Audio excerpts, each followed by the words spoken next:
So, over the weekend, Liberal MLC for the Upper House region of West Metro, Moira Deeming, had her long-awaited pre-selection result revealed. Moira lost her spot as number one on the Liberal Party ticket for West Metro to a challenger, an Indian gentleman named Dinesh Gurisetti, by a margin of what is said to be around 8 votes, so 27 to roughly 35 or similar. Now, this was a result that I had long predicted and expected.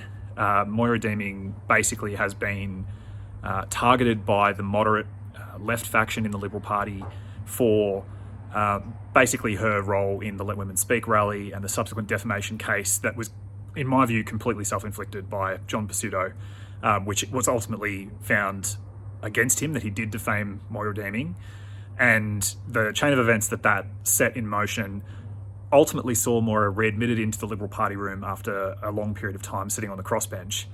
But from that point on, I always felt her days were numbered, in the sense that her factional enemies in the Liberal Party were always going to try to support an alternative candidate to basically roll her at pre-selection. Now, that might have been the end of it. And yesterday I thought, well, Moira is probably going to get snapped up by a minor right party, perhaps FON, perhaps the Libertarians. But today, the story has taken an unexpected and dramatic turn.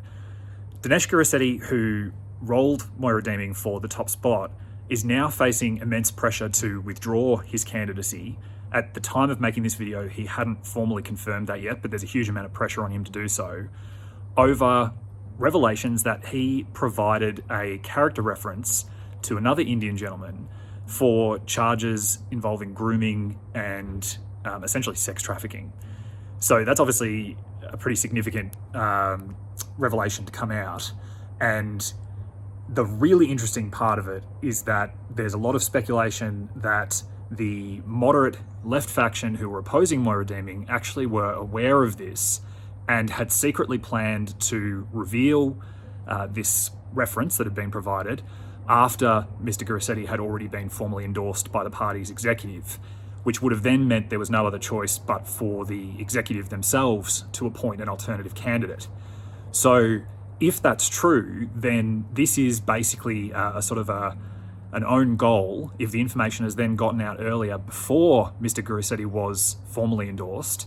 And if he withdraws, then my understanding of the rules, it's been a while since I was in the Liberal Party, and it's been a while since I've participated in a pre-selection for candidates, but I believe that now, in the circumstances that have occurred, they will have to go back to a new convention, and there might be limits on what candidates can actually stand in that convention. So it might be that Moira ends up retaining the number one ticket after all.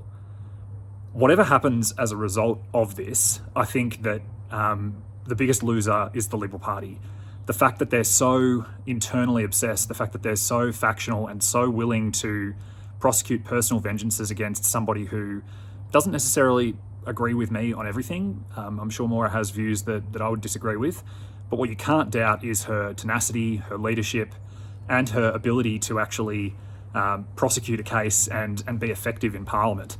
That's something the Liberals desperately need, and the fact that they would much rather cut off their own nose to spite their face, and in the context of an election they're almost certain to lose, in my opinion, I would think that they would be trying to keep as much talent as they could. But it seems like Moira is too much of a threat and has upset too many people for having opinions and not being willing to back down.